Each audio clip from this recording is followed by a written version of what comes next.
Baik. Assalamualaikum warahmatullahi wabarakatuh. Salam, selamat bertemu dalam pembelajaran kita pada pertemuan ini, membahas tentang mata kuliah keselamatan konstruksi. Dari pertemuan sebelumnya, kita sudah membahas tentang keselamatan konstruksi dalam hal pekerjaan pada ketinggian yang didahului dengan pekerjaan perancah dengan menggunakan tipe scaffolding frame. Dan saat ini saya akan menjelaskan untuk materi berikutnya, yakni keselamatan kerja di sektor konstruksi pada penggunaan perancah atau scaffolding tubular. Seperti yang sudah dijelaskan pada pertemuan sebelumnya, ada beberapa jenis scaffold atau jenis perancah, mulai dari perancah tipe tradisional, perancah tipe modular, perancah tipe frame, perancah tipe modular, dan perancah tipe tubular. Nah, saat ini, pada pertemuan kali ini, saya akan menjelaskan tentang materi keselamatan kerja pada scaffolding tubular.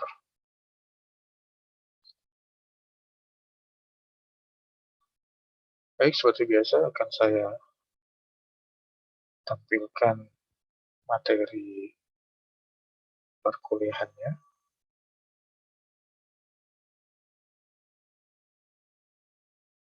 Akan saya share dulu PowerPoint tentang pekerjaan scaffolding tubular.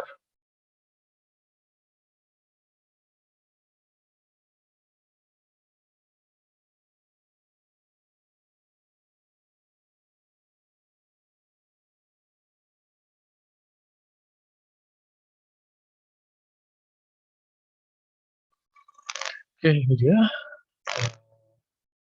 materi tentang scaffolding tubular yang masuk dalam bahasan pada mata kuliah keselamatan konstruksi atau construction safety. Tubular atau juga bahasa lain disebut dengan foot and coupler scaffold ini merupakan jenis perancah atau jenis scaffold yang terdiri dari batang-batang pipa yang disusun dalam konfigurasi tertentu sehingga dapat digunakan para pekerja dalam mereka beraktivitas di ketinggian. Berbeda halnya dengan scaffold tradisional dan scaffold frame yang sebelumnya pernah dijelaskan. Untuk scaffolding jenis tubular ini membutuhkan keterampilan khusus untuk bisa membangun dan mendirikannya. Karena apabila seorang pekerja tidak memiliki kecakapan yang terampil dalam menyusun dan mendirikan serta membongkarnya, maka sudah barang tentu pekerjaan akan terlambat. Dibutuhkan orang-orang yang terampil, yang paham tentang konfigurasi dan penggunaan komponen-komponen tubular scaffold. Baik, yang pertama yang perlu diketahui, berdasarkan Australian Standard 1576.3 tentang scaffold, di situ dijelaskan bahwa pipa scaffold itu yang untuk yang tipe tubular berbeda dengan tipe scaffold yang lain.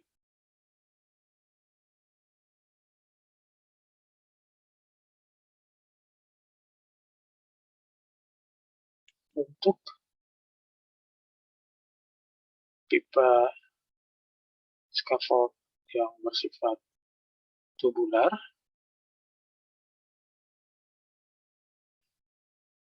merupakan pipa besi atau juga pipa dari aluminium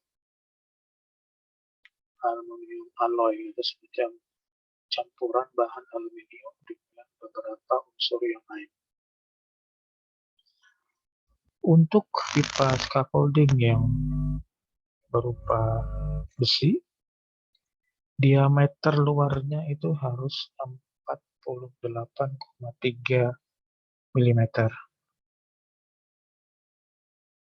atau sekitar 2 inci dengan ketebalan paling sedikit 4 mm.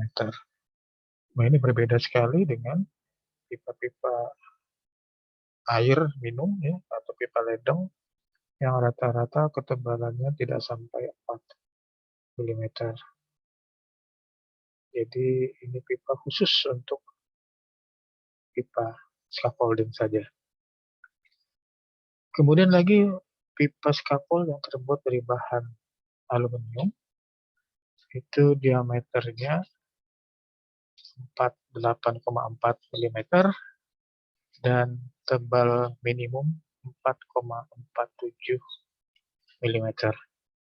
Jadi relatif lebih tebal dan 0,1 mm lebih besar diameternya dibandingkan dengan pipa besi.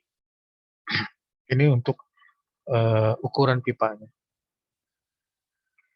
Kemudian untuk mengetahui pipa tersebut layak atau tidak layak digunakan, ada beberapa pemeriksaan awal sebelum pipa tersebut digunakan. Yang pertama, periksa kelurusan pipa. Pipa yang bengkok sangat mempengaruhi kedataran pada saat scaffold didirikan dan menyulitkan pemasangan. Jadi pipa bengkok itu dihindari untuk dipakai. Kemudian lagi pipa harus bebas dari keretakan, robek, penyok, ataupun berkarat. Potongan ujung pipa harus lurus, rata, tidak bergerigi, atau kasar. Ujung pipa itu tidak boleh dipotong runcing. Jadi dia harus dipotong rata, kemudian tidak boleh dipotong bergerigi, dan dia harus potong lurus. Halus agar pada pelaksanaannya tidak menimbulkan cedera bagi si pemasang scaffold. Kemudian juga periksa benda-benda asing yang ada di dalam pipa. Ya, yang perlu diperhatikan sebelum pipa dipasang, periksa dulu benda-benda, apakah ada benda yang ada di dalam pipa. Misalkan contohnya potongan besi beton, hewan serangga berbisa, potongan kayu, dan lain sebagainya. Agar tidak menimbulkan potensi bahaya pada pekerja atau kepada orang lain. Nah, perhatikan di sini, ini ada gambar-gambar pipa yang sudah tidak layak untuk dipakai. Misalkan ada yang terbakar, ya, ada yang penyok, ada yang bengkok, ada yang robek, ada yang runcing ujungnya. Ini adalah cara-cara melakukan inspeksi terhadap pipa scaffold. Jadi misalkan ada pipa scaffold yang sudah terbakar, ya, seperti ini, atau kemudian mengalami pembakaran, kemudian bengkok, tidak lurus lagi, ujungnya ini runcing, atau terjadi sobekan pada pipa, itu sudah jangan lagi digunakan, karena bisa menimbulkan bahaya pada pekerjaan.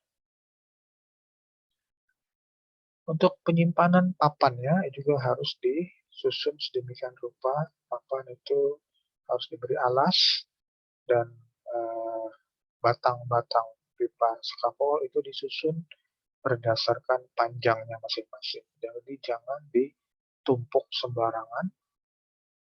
Area kerja ini harus bebas dari pekerjaan orang lain dan pekerjaan ini harus teramankan. Jadi pasanglah pipa-pipa scaffold, disusun dengan rapi, samakan panjangnya, ya.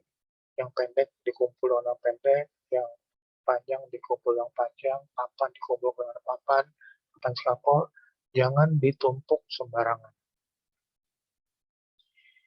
Ini jenis komponen-komponen scaffold pada scaffolding tubular. Untuk yang tiangnya, tiang scaffold, ini di bawahnya ada plat baja yang disebut dengan base plate. Oke, kemudian lagi tiangnya yang sisi tegak, ini disebut dengan standar. Kemudian lagi untuk sisi gelagar memanjang arah longitudinal itu disebut dengan ledger, sementara gelagar arah transversal itu disebut dengan transom.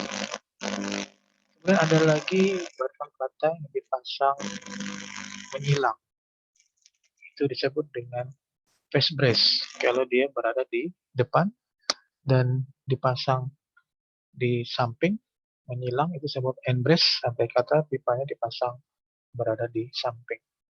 Dan setiap pemasangan pipa, entah itu yang datar, entah itu yang tegak, harus menggunakan instrumen yang disebut dengan water pass. Water pass ini gunakanlah water pass yang memiliki magnet agar bisa melekat pada batang pipa, sehingga bisa diketahui tegak dan datarnya pipa. Pipa yang tidak tegak dan pipa yang tidak datar akan mempengaruhi stabilitas scaffold. Berikutnya ini adalah kelengkapan-kelengkapan dalam penggunaan tubular scaffold. Ada yang disebut dengan kelam mati, dia tidak bisa berputar, dia hanya bisa menghubungkan batang horizontal dan batang vertikal. Ada lagi yang bisa diputar, bisa menghubungkan antara batang horizontal atau barang vertikal dengan batang diagonal, itu disebut dengan kelam hidup atau swivel. Kemudian ada lagi yang untuk mengikatnya atau menjepitnya disebut dengan footlock. Kemudian ada lagi yang untuk menyambungnya dengan pipa, itu disebut dengan slip couple atau kelam sambung. Kemudian setiap papan scaffold di tepinya dipasang plat baja yang disebut dengan band. Jadi band ini dipakai untuk melindungi papan agar tidak mudah pecah dan tidak mudah bertuburkan dengan benda yang lain. Jadi sebagai batas pengaman. Kemudian untuk mendirikan scaffold itu ada yang disebut dengan base plate, ya. Ini plat baja yang berada di tiangnya, base plate, dan kemudian ada lagi yang memanjang disebut dengan sole plate. Ini biasa terbuat dari kayu atau plat baja. Nah, ini adalah nama-nama komponen-komponen scaffold. Kemudian ada lagi alat-alatnya, ada yang disebut dengan ratchet, ya, ada base plate, ini tempatnya di bawah. Kemudian ada wrench ratchet, ya, ada ratchet wrench, ini artinya untuk pengunci, ya, memudahkan untuk mengunci. Sama juga seperti ini wrench-nya. Ada beam clamp, ya, ini untuk balok baja yang dijepit di struktur. Kemudian juga ada untuk penyambungnya atau pin joint-nya. Nah, ini adalah komponen-komponen dalam scaffolding tubular. Seperti ini. Oke, berikutnya untuk membangun sebuah scaffold pada ketinggian, apabila scaffold didirikan pada ketinggian 1,8 meter atau lebih, maka harus dipasang pelindung bahaya jatuh untuk melindungi pekerja, alat dan peralatan, serta material. Ini gunanya untuk melindungi dari bahaya jatuh. Pelindung tadi harus berada di tepi, bisa berupa guardrail atau handrail. Guardrail harus dipasang dengan kuat secara vertikal pada platform, dipasang pada bagian dalam standar, dengan ketinggian dari platform itu berkisar antara 90 cm sampai dengan 1,1 meter atau kira-kira setinggi pinggang orang dewasa. Kemudian juga pelindung tepi itu harus dipasang two-board atau kickboard atau papan untuk menahan agar kaki jangan sampai keluar dari tepi ujung platform. Two-board diletakkan di atas platform kerja dengan tinggi papan tidak kurang dari 15 cm. Celah antara two-board dengan platform tidak boleh lebih dari 1 cm. Harus dipasang dengan aman, kuat pada lantai atau pada tiang standar. Nah, ini disebut dengan two-board atau kickboard. Di papan dipasang pada tepinya secara vertikal untuk menghindarkan ujung kaki jangan terpleset. Kalau terpleset pada platform itu bisa berakibat orang terjatuh keluar dari platform. Oke, ini salah satu bentuk yang disebut dengan scaffold birdcage atau scaffold sarang burung. Handrail ya, atau pagar harus dipasang berkisar antara 90 cm sampai dengan 1,1 meter. Jadi dipagari. Tinggi pagarnya itu berkisar antara 90 sampai dengan 1,1, setinggi pinggang orang dewasa. Kemudian metrail atau pagar yang tengahnya harus diposisikan kurang lebih di tengah-tengah antara tiang paling atas atau pegangan paling atas, handle paling atas dengan papan two-board. Ini papan two-board namanya. Ini papan two-board ujungnya ini. Kemudian juga harus dilengkapi juga dengan screen atau jala pengaman. Nah, ini dibuat dari kawat baja berdiameter tidak kurang dari 4 mili dan celahnya tidak lebih dari 50 kali 50 mm atau 5 cm. Harus pada kickboard kuat, tinggi kurang dari paling kurang setinggi 15 cm. Nah, di sini dipasang. Ini jala pengaman. Jala pengaman ini atau screen ini harus dipasang dengan syarat pertama harus diikat kuat, aman, paralel dengan platform dan harus memiliki tidak kurang dari 90 cm. Jadi sampai setinggi orang dewasa.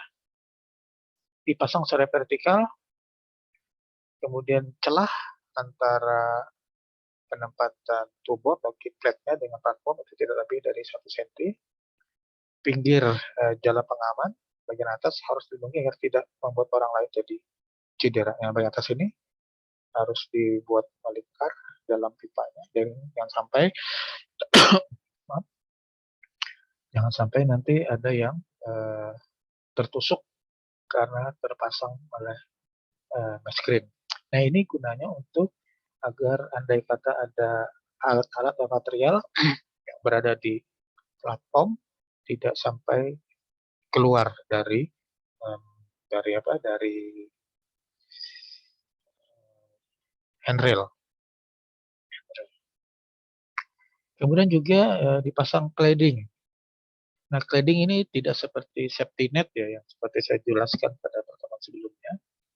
Ini disebut dengan cladding. Cladding itu adalah sejenis material yang berupa lembaran plastik, lembaran besi tipis yang disebut berlubang atau courage. Kemudian courage atau berbentuk bahan lembaran plastik fleksibel berupa seperti kanvas atau heavy use polyethylene berupa kawat-kawat. Jadi cladding ini kalau bahasa awamnya disebut sebagai selimut scaffold. Selimut scaffold. Jadi scaffold itu dilindungi, orang bekerja berada dalam selimut ini. Itu namanya cladding. Ini menghindarkan material-material yang kecil-kecil, misalkan paku, serpihan-serpihan batu bata, dan terusnya, agar jangan sampai keluar dari area kerja. Ini disebut dengan cladding. Kemudian lantainya, lantai itu platform, lantai dari scaffold. Sebuah platform atau juga disebut dengan istilah lantai kerja itu harus dirancang dan dirikan dengan pertimbangan berikut. Pertama, lantai itu harus mempunyai permukaan yang tahan slip. Jadi jangan sampai lantai kerja pada scaffold itu licin, karena itu bisa membuat orang jadi tergelincir. Berada pada dek terdekat, jadi lebih dekatkan kepada bangunan struktur. Tidak dapat diangkat dalam kondisi kerja. Tidak dapat diangkat maksudnya artinya platform itu tidak bisa dipindah-pindahkan. Jadi dia bersifat tetap ya selama proses scaffolding didirikan. Jadi jangan sampai nanti papannya ini atau lantai kerjanya itu dipindah-pindah. Nah, itu yang berbahaya. Kemudian rata, datar, dan bebas dari sambungan. Tidak boleh ada sambungan pada papan lantai, platform, harus rata, tidak boleh ada celah, dan tidak boleh ada gundukan atau yang bisa membuat orang tersandung. Nah, untuk lebih spesifik, itu bisa dilihat pada Australian Standard nomor 1577 tentang scaffold plank. Nah, kenapa saya merujuk ke Australian Standard? Karena untuk scaffolding, aturan yang diterapkan pada standar Australia itu jauh lebih detail dan lebih rinci.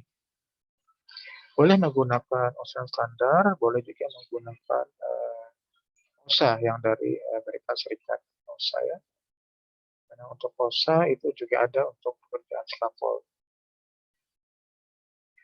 Nah, untuk jenis lantainya, lantai platform, lantai kerja, atau scaffold, ada dibedakan dengan berapa beban yang dia akan pikul lantai tersebut. Untuk lantai yang memiliki tugas ringan, itu bisa menerima beban kerja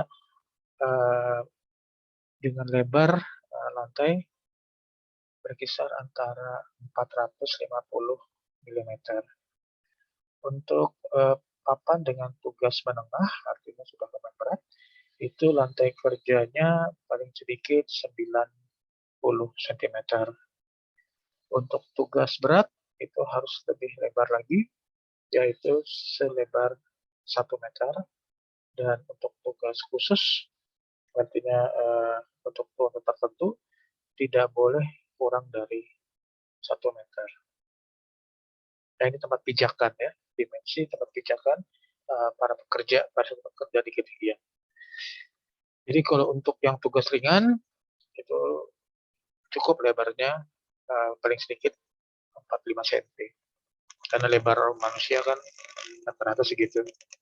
Tapi kalau udah tugas menengah, berat, ya harus lebar platformnya itu selebar 90 cm. Sedikit.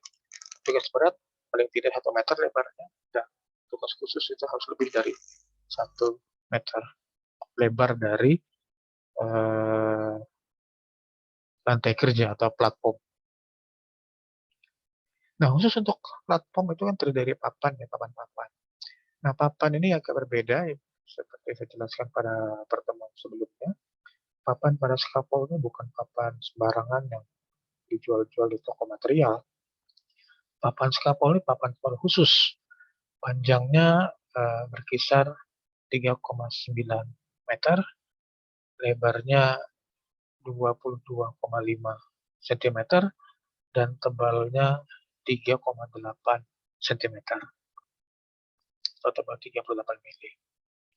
Dan setiap ujung papan itu harus dipasang plat baja, ya, disekrup kan, seperti ini, plat baja, untuk mencegah papan jangan sampai pecah.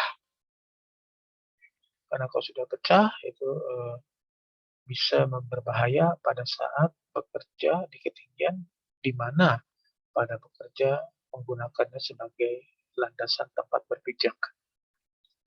Nah, ada beberapa jenis scaffold yang tidak layak dipakai. Contohnya, pertama, papan scaffold yang sudah tergilas oleh kendaraan, ya, entah itu kendaraan pickup atau truk atau kendaraan lain. Kemudian terjadi keretakan, ya, tidak lagi dipakai. Kemudian papan yang terbelah atau split, ya, ini tidak boleh lagi digunakan karena nanti bisa berbahaya. Andai kata ini split, bisa saja belahnya menjadi memanjang. Kemudian ada bekas cowakan atau bekas potongan-potongan, ya. Kemudian ada bekas pukul-pukulan, ya, bekas benda-benda jatuh. Ada lagi bekas benda-benda yang melengkung, ya. Papan yang sudah melengkung itu jangan lagi digunakan. Jadi papan scaffold itu harus benar-benar papan yang kokoh dan kuat. Dan itulah gunanya ada scaffolding inspektor, orang yang khusus untuk mengawasi pendirian scaffold, dan dia juga berwenang untuk menyatakan barang ini boleh dipakai atau sudah tidak layak lagi dipakai. Nah, untuk papan ada beberapa kriteria yang sudah tidak boleh dipakai. Paling tidak ada 6. Yang pertama tadi, ingat saja, papan kalau sudah tergilas oleh ban mobil itu tidak boleh lagi dipakai. Kemudian papan yang sudah patah jangan lagi dipakai. Kemudian papan yang sudah belah itu tidak boleh lagi dipakai. Kemudian bekas digergaji, bekas dipotong jangan lagi dipakai. Kemudian bekas terpukul, ya, kejatuhan benda segala macam sehingga akibatnya dia permukaannya sudah lagi tidak rata, itu jangan lagi dipakai. Dan juga yang sudah melengkung, mungkin karena terlalu panas, ya, terjemur matahari lama-lama jadi melengkung, itu jangan lagi digunakan. Jadi benar-benar papan yang lurus datar. Jadi ini papan scaffold. Jadi ingat, papan scaffold itu berbeda dengan papan yang dijual di toko-toko material. Karena panjangnya 3,9 meter, lebarnya 22,5 cm, dan tebalnya 3,8 cm. Lebih tebal dari papan biasa, atau sekitar 4 cm, hampir 4 cm tebal. Kemudian untuk jarak penopang, ya, itu antara ujung dan ujung, ya, antara penyangga dan penyangganya ini ada ketentuannya. Kalau ketebalan papan itu 38 mili, maka tidak boleh lebih dari 1,5 meter jarak topangan gelagar transom. Terus kemudian kelebihan papannya atau menjulur keluarnya itu paling sedikit 0,5 meter. Kemudian jarak maksimalnya paling jauh 1,5 meter. Nah, seperti ini. Ini jarak keluarnya atau papan yang menjorok keluar. Minimum 50 cm dan maksimum 150. Karena kalau terlalu panjang dia bisa patah. Tergantung dengan ketebalan papannya. Jadi papan 38 mili, papan 50 mili, dan papan 63 mili. Ini jumlah dukungan atau jumlah supportingnya, jumlah gelagarnya. Oke. Kemudian untuk menyambung papan, pada saat menyambung papan itu harus ditopang oleh transom atau footlock. Jadi misalkan ini ada papan ya, 2 buah papan di sambungan, maka dia harus berada di atas transom atau di atas footlock transom atau gelagar. Jarak antara tepi papan dan transom pada penyambungan tidak lebih dari 4 kali tebal papan. Jadi jarak ini tidak boleh terlalu jauh. Hanya 4 kali dari tebal papan. Terlalu jauh dia akan bengkok karena menerima beban. Kemudian papan pada penyambungan harus diikat dengan aman, ya, jadi jangan sampai nanti terlepas. Kemudian ikatan. Apabila tinggi skapol melebihi 3 kali dimensi dasar paling kecil, maka harus diberi pengikat. Diikatkan ke struktur, diikatkan ke bangunan. Jadi kalau tinggi skapol itu sudah lebih dari 3 kali dari lebar alasnya, lebar skafol, maka dia harus diikat. Diikat ke mana? Diikat ke struktur, ya, diikat ke kusen, bukan ke kusen, diikat ke kolom, atau diikat ke rangka baja, ya, itu diikatkan dia. Kemudian pengikatannya harus dihubungkan minimum 2 kali standar ledger. Pipa penghubung tidak boleh disambung, tidak boleh dijoin, jadi tidak boleh itu. Jarak tiap ikatan tidak lebih dari 4 meter. Jadi makin banyak ikatan, makin rapat scaffolding terhadap struktur bangunannya. Jadi akibatnya scaffold itu tidak mudah untuk bergerak. Kecuali kalau bangunannya ambruk, baru scaffold juga ikut ambruk juga. Nah, ini salah satu contoh gambar cara pengikatan. Misalkan ini ada tiang, ini kalau tampak dari atas, ini adalah lantai kerjanya, ada plafon, maka ini harus diikatkan ke kolom atau ke tiang atau ke bangunan. Ini kalau dari tampak depan begini, ya. Ini tampak sampingnya begini. Ini ada scaffolding, dan scaffolding ini harus diikatkan ke tiang beton, ke tiang struktur, supaya scaffold ini tidak mudah bergoyang. Jadi ya solid dan tight gitu ya, ketat sekali. Jadi memudahkan juga pekerja, tidak perlu was-was lagi kalau scaffoldingnya bergoyang-goyang. Karena scaffoldnya ini sudah diikatkan dengan gedung. Oke. Nah, ini tabel ikatan. Kapan sih harus diikatkan? Berapa jumlah ikatannya? Kemudian tinggi scaffoldnya berapa meter? Ya.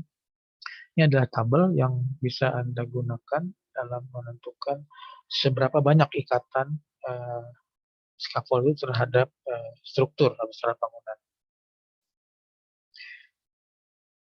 Kalau scaffoldnya itu sampai dengan 15 meter, maka dia harus diikatkan ke bangunan pada standar ketiga, setiap standar ketiga. Kalau tingginya scaffold itu 15 sampai 30 meter, maka dia harus diikatkan setiap standar kedua. Standar kedua, tiang 3, 2. Kemudian kalau di atas 30 meter, tingginya sampai 45 meter, maka dia setiap tiang dari scaffold itu harus diikatkan ke bangunan, ke struktur.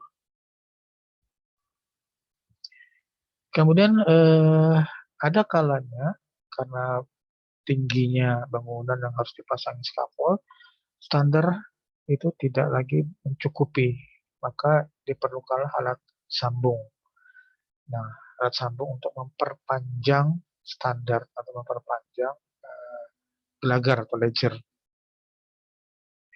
Memperpanjang standar dan ledger dilakukan pada level yang sama, artinya pada urutan yang sama. Oke. Menyambung dengan menggunakan slip coupler. Jadi ada alat untuk menyambung tiang.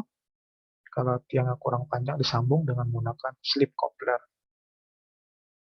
Kemudian jarak penyambungan tidak boleh lebih dari 30 cm dari pertemuan antara standar dan bencher. Nah, untuk mengetahui apakah harus membangun tipe scaffold yang mana, ya, maka harus direncanakan dulu. Nah, untuk merencanakan ini scaffold itu ada dua sistem pembebanan pada scaffolding. Yang pertama disebut dengan beban mati, yang kedua disebut dengan beban hidup. Apa itu beban mati? Nah, beban mati pada perhitungan scaffold, perencanaan scaffold, itu adalah beban-beban berat scaffold sendiri beserta kelengkapannya, berat lantai platform scaffold, berat pipa dan aksesoris yang lain, ya, berat klam dan tali temali dan seterusnya. Itu disebut dengan berat mati atau dead load. Kemudian ada lagi dengan berat hidup. Berat hidup itu adalah berat sementara yang dipikul oleh scaffold, yaitu berat pekerja, berat material atau barang-barang atau sisa material, ya. Kemudian berat perkakas, peralatan, berat beban benturan atau tumbukan. Ya. Nah, ini juga diperhitungkan terhadap beban hidup.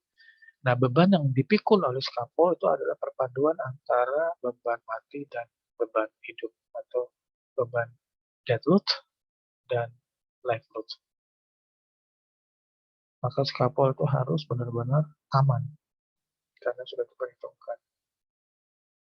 Kemudian untuk mengetahui daya dukung tanahnya di mana scaffold itu didirikan, Anda harus tahu apakah tanah itu tanah berpasir, apakah tanah berpasir kelikir, apakah tanah lempung, tanah kapur, batuan, tanah liat, atau tanah liat berpasir.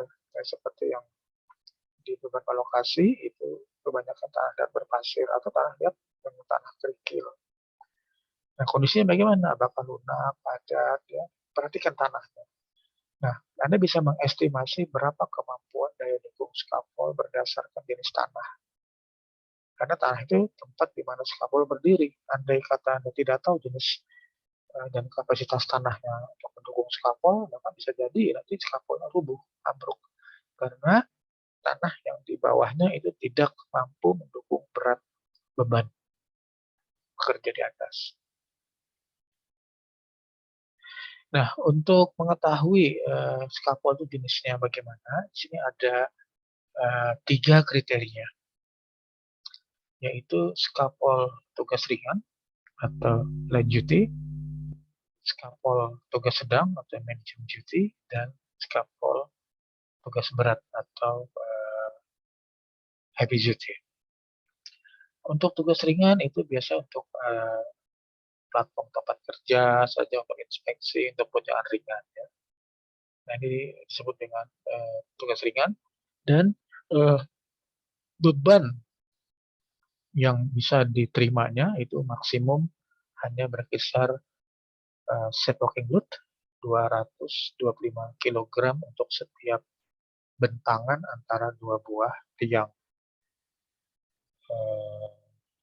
scaffold, disebut dengan bay. Jarak antara satu tiang scaffold dengan tiang scaffold yang lainnya pada arah longitudinal itu disebut dengan bay. Di sini dihitung berapa jumlah baynya, itulah jumlah kemampuannya. Jadi kalau untuk scaffold tugas ringan itu maksimum hanya 225 kg per bay. Jarak dari tiang standar ya itu maksimum 3 meter, dan jarak standar melintang itu maksimum 2,4 meter. Ya, untuk transomnya maksimum 3 meter, dan ini untuk ledgernya maksimum 2,4 meter. Kemudian untuk tugas sedang ini diperuntukkan untuk pekerjaan bangunan seperti mengecat, memasang batu bata, kemudian bukan masang bata ya, memplester ya, hanya menggunakan acian, itu tugas ringan. Dan kapasitas desain dari scaffold itu paling tidak harus bisa mendukung berat sebanyak 450 kilogram per bay. Seperti saya ulang tadi ya, bay itu adalah jarak antara satu tiang scaffold dengan tiang lainnya pada arah longitudinal, arah memanjang. Jarak standarnya untuk arah memujur itu paling jauh 24 meter dan untuk jarak melintangnya 1,8. Kemudian untuk yang tugas berat itu biasa untuk pekerjaan pengecoran, memasang beton, memasang batu bata, ya, memasang peralatan-peralatan konstruksi yang lainnya, memasang atap, ya, memasang kuda-kuda, itu paling tidak bebannya harus bisa didesain mampu mendukung berat 675 kg per bay dengan jarak antara tiang standar arah longitudinalnya 1,8 arah membujur dan arah melintangnya atau transomnya paling jauh 1,2 meter. Nah, di sini artinya bahwa makin rapat tiangnya, maka dia makin kuat dalam mendukung beban. Tapi juga harus diperhatikan tumpuannya, tanahnya. Jangan sampai nanti scaffold dibuat kuat, tapi ternyata tanah di bawahnya tidak kuat, sehingga scaffold bisa saja ambruk. Nah, yang penting harus diketahui itu adalah inspeksi dan perawatan.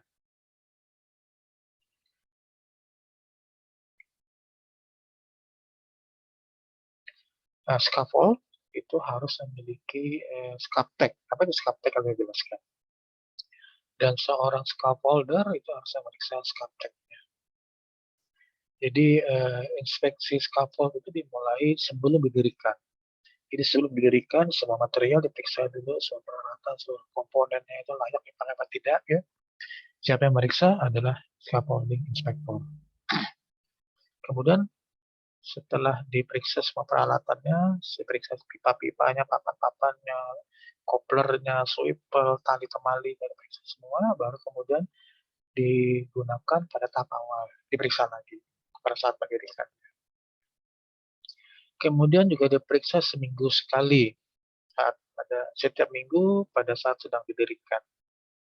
Jadi interval 7 hari sekali diperiksa, 7 hari lagi diperiksa, karena siapa tahu dalam 7 hari itu ada perubahan struktur karena hujan, karena angin, karena pembebanan yang berlebih dan seterusnya, maka segera diperbaiki. Kemudian apabila terjadi cuaca buruk, maka pekerja tidak boleh naik ke scaffolding. Yang boleh itu hanya inspektor dulu, diperiksa dulu ya, apakah masih layak dipakai atau tidak. Kalau misalkan ada perubahan struktur, maka perbaiki lagi scaffold. Biasanya karena cuaca buruk, ya, karena hujan terlalu lama atau angin terlalu kencang, akibatnya struktur scaffold mengalami perubahan. Kemudian andai kata terjadi modifikasi, misalkan perubahan konfigurasi, menambah panjangnya, menambah tingginya, maka harus diperiksa lagi. Siapa yang meriksanya? Scaffolding inspector.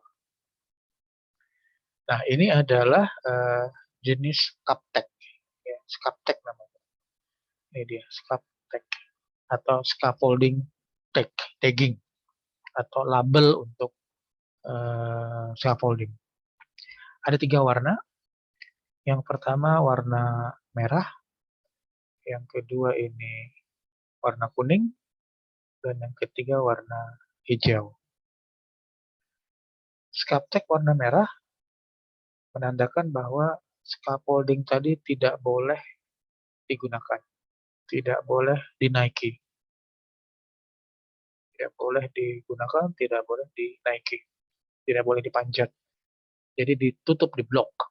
Karena andai kata ada orang yang naik ke atas, bisa saja itu berbahaya, karena scaffoldingnya masih dalam taraf pembangunan, lagi dibangun. Bisa saja nanti ambruk pada saat dinaiki, karena tidak semua orang diizinkan naik kecuali yang sudah terlatih.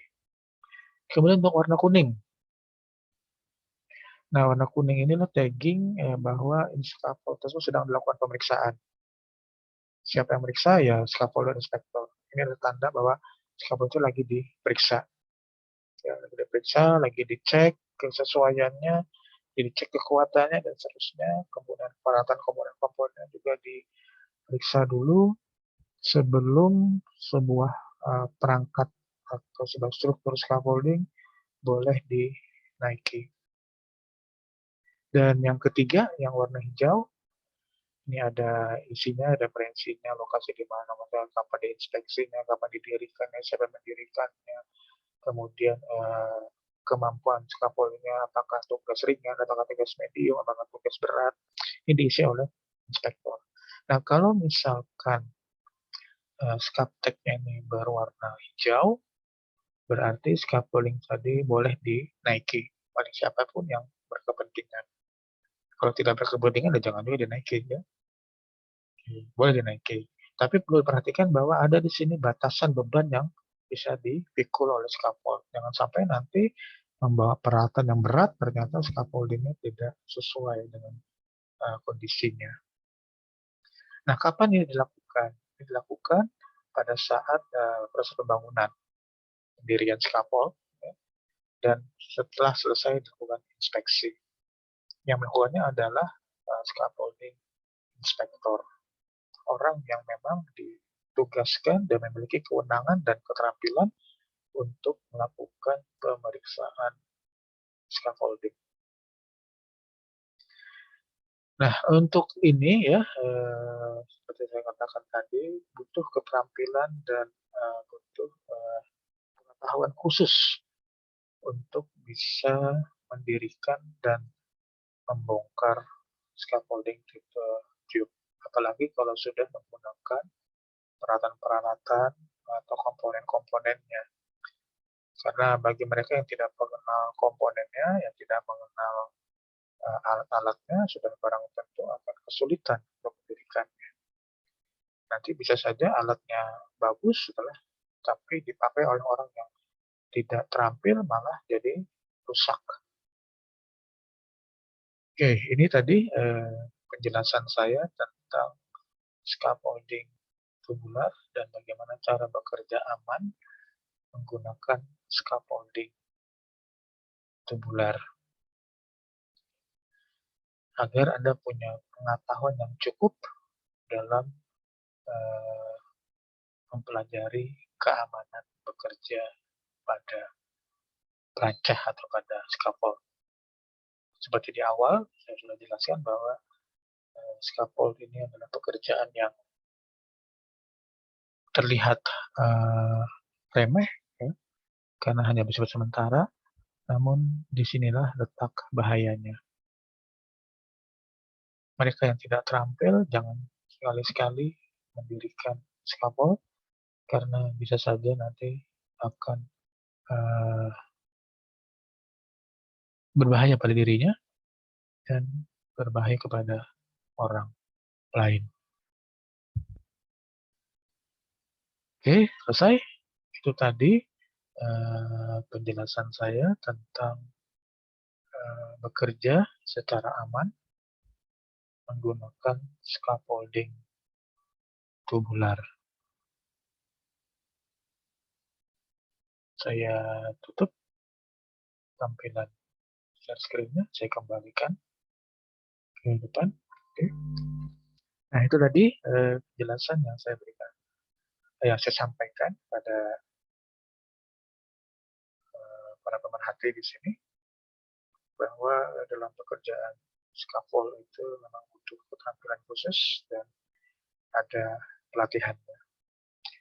Ini tidak bisa diajarkan hanya berdasarkan teori, namun juga harus diajarkan secara praktek, sehingga seorang bisa dengan mudah terampil dan harus dilatih berulang kali, agar seorang bisa layak disebut sebagai seorang scaffolder. Baik, itu saja penjelasan dari saya tentang materi perkuliahan bekerja secara aman menggunakan scaffolding tubular. Kurang lebihnya saya mohon maaf. Saya tutup. Wabillahi taufiq wal hidayah. Assalamualaikum warahmatullahi wabarakatuh. Shalom dan salam sejahtera.